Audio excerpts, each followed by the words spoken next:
തെരഞ്ഞെടുപ്പിന് മുൻപൊക്കെ പാലക്കാട് സ്ഥാനാർത്ഥി പ്രഖ്യാപനം വരുമ്പോഴൊക്കെ തന്നെ ആരായിരിക്കും എന്നൊക്കെയുള്ള പല ചർച്ചകളും അവിടെ നമ്മൾ നടത്തിയിട്ടുണ്ടായിരുന്നു. ഏതായാലും പിന്നീട് രമേശ് പിഷാരടി വന്നപ്പോഴൊക്കെ തന്നെ രമേശ് പിഷാരടിയാണോ BJPക്കെതിരെ ഇത്രയും നിസ്സാരമായ ഒരു സ്ഥാനാർത്ഥിയാണോ നിർത്തിയിരിക്കുന്നത് എന്നൊക്കെ പറഞ്ഞുകൊണ്ട് പലതരത്തിൽ പരിഹാസം രമേശ് പിഷാരടിക്കെതിരെ നടത്തിയിട്ടുണ്ടായിരുന്നു. ഏതായാലും 13,147 വോട്ടുകൾക്കാണ് BJPയുടെ ഏറ്റവും ശക്തിയായ വനിതാ നേതാവ് ശോഭാ സുരേന്ദ്രനെ തോൽപ്പിച്ചുകൊണ്ട് പാലക്കാട് രമേശ് പിഷാരടി ജയിച്ചിരിക്കുന്നത്. ഏതായാലും രമേശ് പിഷാരടി നോമിനേഷൻ കൊടുത്ത സമയത്തൊക്കെ പറയുന്നുണ്ടായിരുന്നു, നിങ്ങൾ നടനായ രമേശ് പിഷാരടിക്ക് വോട്ട് ചെയ്യേണ്ട, രാഷ്ട്രീയക്കാരായിട്ടുള്ള രമേശ് പിഷാരടിക്ക് വോട്ട് ചെയ്താൽ മതി എന്നുള്ളത്. പല സംഭവ വികാസങ്ങളും പാലക്കാട് നടന്നിട്ടുണ്ടായിരുന്നു. ഏതായാലും പാലക്കാടൻ ജനത UDFിലെ സ്ഥാനാർത്ഥിയായിട്ടുണ്ടായിരുന്ന രമേശ് പിഷാരടി തന്നെ മതി, ഞങ്ങൾക്ക് MLA എന്ന് ഉറപ്പിച്ച് അദ്ദേഹത്തെ വോട്ട് ചെയ്ത് ജയിപ്പിച്ചിരിക്കുകയാണ്. ഇന്നലെ എല്ലായിടത്തും ഒരുവിധം വോട്ടെണ്ണൽ കഴിഞ്ഞതിന് ശേഷം ആഘോഷങ്ങളൊക്കെ തന്നെ നടക്കുമ്പോൾ പാലക്കാട് വലിയ രീതിയിലുള്ള സംഘർഷങ്ങൾ നടന്നിട്ടുണ്ട് എന്നുള്ളതാണ്. പാലക്കാട് അവിടുത്തെ CPIഎമ്മിൻ്റെ ജില്ലാ കമ്മിറ്റി ഓഫീസിന് മുൻപിൽ ഈ ഒരു രമേശ് പിഷാരടിയുടെ ഒരു ആഘോഷത്തിൻ്റെ ഒരു ഘോഷയാത്രയൊക്കെ തന്നെ എത്തിയ സമയത്തായിരുന്നു അവിടെ കുറച്ച് നേതാക്കളുണ്ടായിരുന്നു. അതുപോലെ തന്നെ ഒരുപക്ഷെ DYFI പ്രവർത്തകരായിരിക്കാം. അവർ വലിയ രീതിയിൽ ഇവിടെ പാട്ടൊക്കെ വെച്ച് പുറത്ത് ഇവർ ആഘോഷിക്കുന്നത് കണ്ടപ്പോൾ അങ്ങ് സഹിച്ചില്ല. ഇവരവിടെ നിന്ന് കുപ്പി, അതും ഗ്ലാസിൻ്റെ ചില്ലുകുപ്പി പുറത്തേക്ക് എറിഞ്ഞു. അതായത് ഈ പ്രവർത്തകർക്കിടയിൽ ഇവിടെ പുറത്ത് ആഘോഷിക്കുന്ന സ്ത്രീകളും കുട്ടികളും അടക്കമുള്ള ആളുകൾക്ക് നേരെ എറിയുകയും പിന്നീട് തിരിച്ച് അവിടെ നിന്ന് പോലീസ് ഇവർക്ക് നേരെ ലാത്തി വീശുകയും ചെയ്തിരുന്നു. ആ പാർട്ടി ഓഫീസിലേക്ക് അകത്ത് കയറിയാണ് ഇത്തവണ പോലീസുകാർ അവരെ ലാത്തി കൊണ്ട് അടിച്ചിരിക്കുന്നത് എന്നുള്ളത് ഓർക്കണം. അതായത് ഇത്രയും കാലം അവിടെ സഖാക്കളെയൊക്കെ തന്നെ സംരക്ഷിച്ചു നിർത്തിയ പോലീസാണ് ഇപ്പോൾ ഭരണം മാറിയെന്ന് മനസ്സിലായി. ഇനി ഭരിക്കുന്നവരെ സംരക്ഷിച്ചില്ലെങ്കിൽ പോലീസിനെ 8ന്റെ പണി കിട്ടും എന്നുള്ളതും ഉറപ്പായിട്ടുണ്ട്. പാർട്ടി ഓഫീസിൻ്റെ ഉള്ളിലേക്ക് കയറിയാണ് സഖാക്കളെ അടിച്ചിരിക്കുന്നത്. അതിൻ്റെ വീഡിയോസൊക്കെ തന്നെ ഇന്നലെ പുറത്ത് വന്നിട്ടുണ്ടായിരുന്നു. UDF സ്ഥാനാർത്ഥി രമേശ് പിഷാരടിയുടെ വിജയ ആഹ്ലാദ പ്രകടനത്തിനിടെയാണ് ഒരു വിഭാഗം ആളുകൾ അക്രമം അഴിച്ചുവിട്ടത്.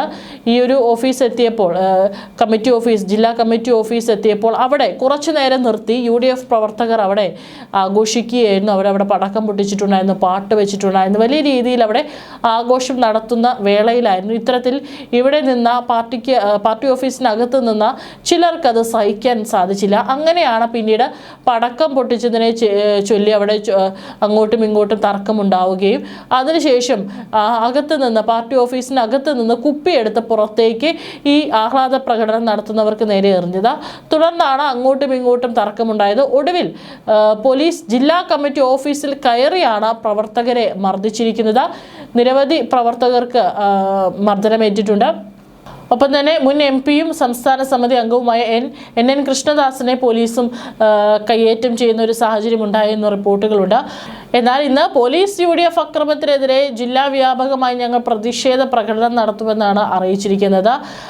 നിയമസഭാ തെരഞ്ഞെടുപ്പ് ഫലം വന്നതിന് പിന്നാലെ നരിക്കുനി പഞ്ചായത്തിലെ പറശ്ശേരി മുക്കിലും UDF നേതൃത്വത്തിൽ അവിടെ ആഘോഷം നടക്കുമ്പോഴും ഇത്തരത്തിൽ CPM പ്രവർത്തകരുമായിട്ട് അവിടെ അങ്ങോട്ടും ഇങ്ങോട്ടും അടിപിടി ഉണ്ടായിട്ടുണ്ട്. ഏതായാലും യാതൊരു പ്രശ്നങ്ങളും ഇല്ലാത്ത പ്രദേശത്ത് ബസ് സ്റ്റോപ്പിൽ ഇരിക്കുകയായിരുന്ന പ്രവർത്തകരാണ് അങ്ങോട്ടും ഇങ്ങോട്ടും പരസ്പരം തർക്കമുണ്ടാവുകയും പിന്നീട് ആക്രമണം ഉണ്ടാവുകയും ചെയ്തിരിക്കുന്നത് എന്നാണ് റിപ്പോർട്ടുകൾ. ഏതായാലും കോഴിക്കോടും ഇത്തരത്തിലുള്ള സംഭവങ്ങൾ റിപ്പോർട്ട് ചെയ്യപ്പെട്ടിട്ടുണ്ട്. പോലീസ് അടക്കം വലിയ രീതിയിൽ ഇപ്പോൾ പാലക്കാട് ജില്ലാ കമ്മിറ്റി ഓഫീസിന് മുന്നിൽ നിലയുറപ്പിച്ചിട്ടുണ്ടായിരുന്നു. ഇനിയും ഏതെങ്കിലും തരത്തിലുള്ള അക്രമ സംഭവങ്ങൾ ഉണ്ടാകാതിരിക്കാനാണ് വലിയൊരു പോലീസ് സേനയെ തന്നെ അവിടെ നിയോഗിച്ചിട്ടുണ്ടായിരുന്നത്. ശക്തമായിട്ടുള്ള ഒരു UDF തരംഗം തന്നെയാണ് ഉണ്ടായിരിക്കുന്നത്. 10 വർഷത്തിന് ശേഷം ഭരണത്തിൽ വരുമ്പോൾ പ്രവർത്തകരൊക്കെ തന്നെ വളരെ ആഹ്ലാദത്തിലാണ്. ഒരു രാഷ്ട്രീയ തിരഞ്ഞെടുപ്പ് ആകുമ്പോൾ ജയവും തോൽവിയൊക്കെ സ്വാഭാവികം തന്നെയാണ്. പക്ഷേ ഒരിക്കലും അത് ഒരു അക്രമത്തിൽ ചെന്ന് അവസാനിക്കരുത്. ഈ ഒരു സാഹചര്യത്തിൽ അവിടെ അക്രമ രാഷ്ട്രീയമല്ല വേണ്ടത്. തീർച്ചയായിട്ടും ഇനി 10 വർഷത്തിന് ശേഷം ഇവർ ഭരണത്തിൽ വരുമ്പോൾ ഇനി ഇവർ ഭരിക്കട്ടെ, ഇവർക്കുണ്ടാകുന്ന കുറ്റവും കുറവുകളും അത് നല്ല രീതിയിൽ ചൂണ്ടിക്കാട്ടുക, അല്ലാതെ ഇനി അക്രമവും രാഷ്ട്രീയവും ഗുണ്ടായുസവും അല്ല വേണ്ടത്. തീർച്ചയായിട്ടും നല്ല രീതിയിൽ അവിടെ രമേശ് പിഷാരടി ഒരു മത്സരം തന്നെ കാഴ്ചവെച്ചിട്ടുണ്ട്. തുടക്കം മുതൽ തന്നെ രമേശ് പിഷാരടിയെ പരിഹസിച്ചുകൊണ്ട് തോമസ് ഐസക് അടക്കം രംഗത്ത് വന്നപ്പോൾ അദ്ദേഹവും നല്ല രീതിയിൽ തന്നെ മാന്യമായിട്ടുള്ള മറുപടിയാണ് നൽകിയിട്ടുണ്ടായിരുന്നത്.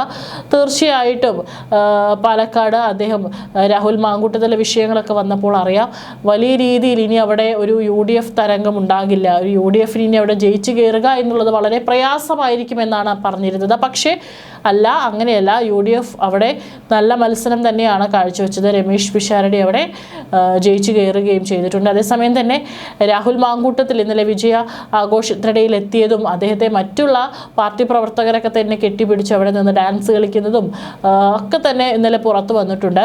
രമേശ് പിഷാരടി അദ്ദേഹം നന്ദി അറിയിച്ചുകൊണ്ട് പങ്കുവച്ചിട്ടുള്ള അദ്ദേഹത്തിൻ്റെ സോഷ്യൽ മീഡിയ പോസ്റ്റിന് താഴെയും രാഹുൽ മാങ്കൂട്ടത്തിൽ ഒരു കമൻറ്റ് ചെയ്തിട്ടുണ്ട്.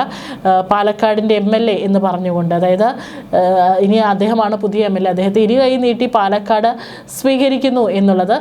അതിന് താഴെ നിരവധി ആളുകളാണ് രാഹുൽ മാങ്കൂട്ടത്തിൽ നിങ്ങൾ മടങ്ങി വരണം, നിങ്ങളുടെ മടങ്ങി വരവനായി ഞങ്ങൾ കാത്തിരിക്കുകയാണ് എന്നൊക്കെ പറഞ്ഞുകൊണ്ട് രാഹുൽ മാങ്കൂട്ടത്തിന് വേണ്ടിയിട്ട് നിരവധി പാർട്ടി പ്രവർത്തകർ കമൻറ്റുകളും അതുപോലെ തന്നെ അദ്ദേഹത്തെ തിരിച്ചു വിളിച്ചുകൊണ്ടുള്ള മെസ്സേജസ് ഒക്കെ തന്നെ അയക്കുന്നത്.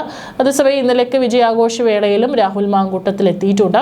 തീർച്ചയായിട്ടും പാലക്കാട് ഇനി രമേശ് പിഷാരടി ആയിരിക്കും അവിടുത്തെ MLA.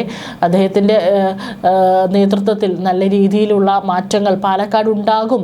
അതിനുവേണ്ടി തന്നെയാണ് വളരെ വിശ്വസിച്ച് പാലക്കാടൻ ജനത അദ്ദേഹത്തെ വോട്ട് ചെയ്ത് ജയിപ്പിച്ചിട്ടുള്ളത്. ഏതായാലും ഇനി 2 ദിവസത്തിനകം മന്ത്രിസഭ രൂപീകരിക്കും. അതിനുശേഷം അറിയാം ആരായിരിക്കും ഇനി അമരത്തേക്ക് എത്താൻ പോകുന്നത് എന്നുള്ളത്. അതേസമയം തന്നെ മറ്റുള്ള ഭാഗങ്ങളിലൊക്കെ ഇനി ഏതെങ്കിലും തരത്തിലുള്ള അക്രമ രാഷ്ട്രീയം ഉണ്ടാകുന്നുണ്ടെങ്കിൽ അത് അവസാനിപ്പിക്കേണ്ടതാണ്. കാരണം തീർച്ചയായിട്ടും 10 വർഷത്തിന് ശേഷം ഇവർ ഭരണത്തിലേറിയതിൻ്റെ ആഘോഷം തന്നെയാണ് അണികൾക്കിടയിൽ ഉണ്ടായിരുന്നത്. പക്ഷേ അതെല്ലാം സമാധാനപരമായിട്ട് നല്ല രീതിയിൽ അവസാനിക്കണം. ഒരിടത്തും അക്രമം ഉണ്ടാകരുത്.